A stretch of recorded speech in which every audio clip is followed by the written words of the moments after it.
بسم اللہ الرحمن الرحیم۔ ہارون رشید کا ایک بیٹا تھا جس کی عمر تقریباً 16 سال کی تھی۔ وہ بہت کثرت سے زاہدوں اور بزرگوں کی مجلس میں رہا کرتا تھا اور اکثر قبرستان چلا جاتا۔ وہاں جا کر کہتا، تم لوگ ہم سے پہلے دنیا میں تھے، دنیا کے مالک تھے، لیکن اس دنیا نے تمہیں نجات نہ دی حتیٰ کہ تم قبروں میں پہنچ گئے۔ کاش مجھے کسی طرح خبر ہوتی تم پر کیا گزر رہی ہے اور تم سے کیا کیا سوال و جواب ہوئے ہیں۔ مجھے جنازے ہر دن ڈراتے ہیں اور مرنے والوں پر رونے والیوں کی آوازیں مجھے غمگین رکھتی ہیں۔ ایک دن وہ اپنے باپ بادشاہ کی مجلس میں آیا۔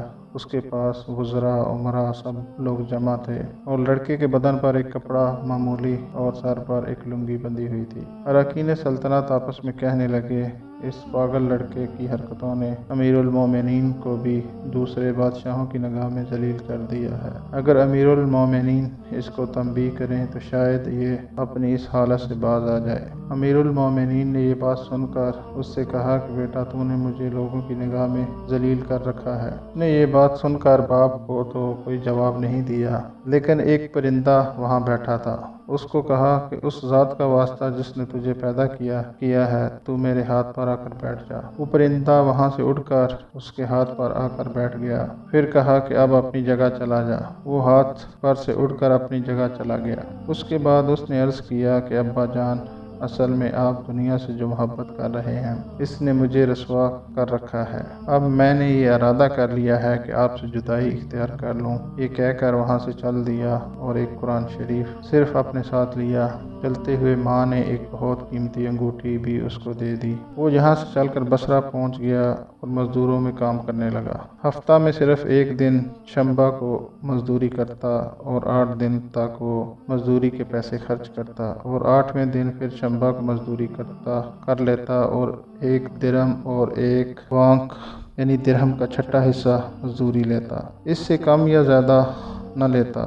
1 وانق روزانہ خرچ کرتا۔ ابو عامر بصری کہتے ہیں کہ میری ایک دیوار گر گئی تھی۔ اس کو بنوانے کے لیے میں کسی معمار کی تلاش میں نکلا۔ کسی نے بتایا ہوگا کہ یہ شخص بھی تعمیر کا کام کرتا ہے۔ میں نے دیکھا نہایت خوبصورت لڑکا بیٹھا ہے، ایک زنبیل پاس رکھی ہے اور قرآن شریف دیکھ کر پڑھ رہا ہے۔ میں نے اس سے پوچھا کہ لڑکے مزدوری کرو گے؟ کہنے لگا، کیوں نہیں، کریں گے مزدوری۔ مزدوری کے لیے تو پیدا ہوئے ہیں۔ آپ بتائیں کیا خدمت مجھ سے لینی ہے؟ میں نے کہا گارے مٹی کا کام لینا ہے۔ اس نے کہا کہ 1 درہم اور 1 وانق مزدوری ہوگی اور نماز کے اوقات میں کام نہیں کروں گا۔ مجھے نماز کے لیے جانا ہوگا۔ میں نے اس کی دونوں شرطیں منظور کر لیں اور اس کو اٹھا کر کام پر لگا دیا۔ مغرب کے وقت جب میں نے دیکھا تو اس نے 10 آدمیوں کی بقدر کام کیا۔ میں نے اس کو مزدوری میں 2 درہم دیے۔ اس نے شرط سے زائد لینے سے انکار کر دیا اور 1 درہم اور 1 دانق لے کر چلا گیا۔ دوسرے دن میں پھر اس کی تلاش میں نکلا۔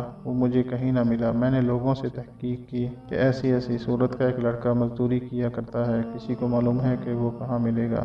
لوگوں نے بتایا کہ وہ صرف شنبہ ہی کے دن مزدوری کرتا ہے، اس سے پہلے تمہیں کہیں نہیں ملے گا۔ مجھے اس کے کام کو دیکھ کر ایسی رغبت ہوئی کہ میں نے 8 دن اپنی تعمیر بند کر دی اور شنبہ کے دن اس کی تلاش کو نکلا۔ وہ اسی طرح بیٹھا قرآن شریف پڑھتا ہوا ملا۔ میں نے سلام کیا اور مزدوری کرنے کو پوچھا۔ اس نے وہی پہلی 2 شرطیں بیان کی، میں نے منظور کر لیں۔ وہ میرے ساتھ آ کر کام میں لگ گیا۔ مجھے اس پر حیرت ہو رہی تھی کہ پچھلے ہفتہ کو اس اکیلے نے 10 آدمیوں کا کام کس طرح کر لیا۔ اس لیے اس مرتبہ میں نے ایسی طرح چھپ کر کے وہ مجھے نہ دیکھے اس کے کام کرنے کا طریقہ دیکھا تو یہ منظر دیکھا کہ وہ ہاتھ سے گارا لے کر دیوار پر ڈالتا ہے اور پتھر اپنے آپ ہی ایک دوسرے کے ساتھ جڑتے چلے جاتے ہیں۔ مجھے یقین ہو گیا کہ یہ کوئی اللہ کا ولی ہے اور اللہ کے اولیاء کے کاموں کی غیب سے مدد ہوتی ہی ہے۔ جب شام ہوئی تو میں نے اس کو 3 درہم دینا چاہے۔ اس نے لینے سے انکار کر دیا کہ میں اتنے درہم کیا کروں گا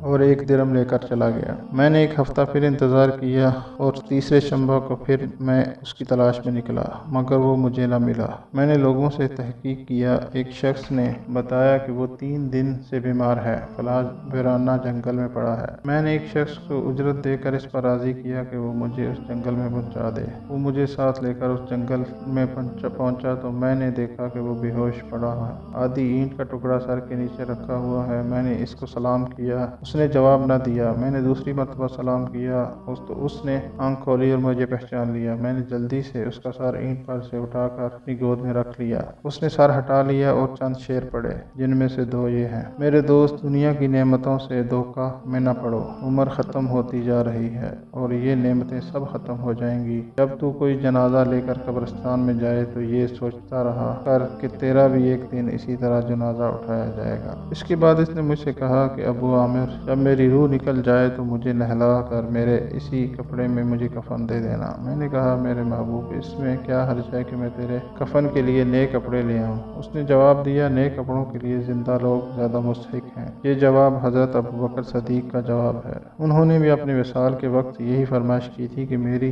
انہی چادروں میں کفن دے دینا، اور جب ان سے نئے کپڑے کی اجازت چاہی گئی تو انہوں نے یہی جواب دیا تھا۔ لڑکے نے کہا کہ کفن تو پرانا ہو یا نیا، بہرحال بوسیدہ ہو جائے گا۔ آدمی کے ساتھ تو صرف اس کا عمل ہی رہتا ہے، اور یہ میری لنگی اور لوٹا قبر کھودنے والے کو مزدوری میں دے دینا، اور یہ انگوٹھی اور قرآن شریف ہارون رشید تک پہنچا دینا، اور اس کا خیال رکھنا کہ خود انہی کے ہاتھ میں دینا، اور یہ کہہ کر دینا کہ ایک پردیسی لڑکے کی یہ میرے پاس امانت ہے، اور وہ آپ سے یہ کہہ گیا ہے کہ ایسا نہ ہو کہ اسی غفلت اور دھوکہ کی حالت میں آپ کی موت آ جائے۔ یہ کہہ کر اس کی روح نکل گئی۔ اس وقت مجھے معلوم ہوا کہ یہ لڑکا شہزادہ تھا۔ اس کے انتقال کے بعد اس کی وصیت کے موافق میں نے اس کو دفن کر دیا اور دونوں چیزیں گورگن کو دے دیں، اور قرآن پاک اور انگوٹھی لے کر بغداد پہنچا، اور قصر شاہی کے قریب پہنچا تو بادشاہ کی سواری نکل رہی تھی۔ میں ایک اونچی جگہ کھڑا ہو گیا۔ اول ایک بہت بڑا لشکر نکلا جس میں تقریباً 1000 گھوڑے سوار تھے۔ اس کے بعد اسی طرح کے بعد دیگرے 10 لشکر نکلے، ہر ایک میں تقریباً 1000 سوار تھے۔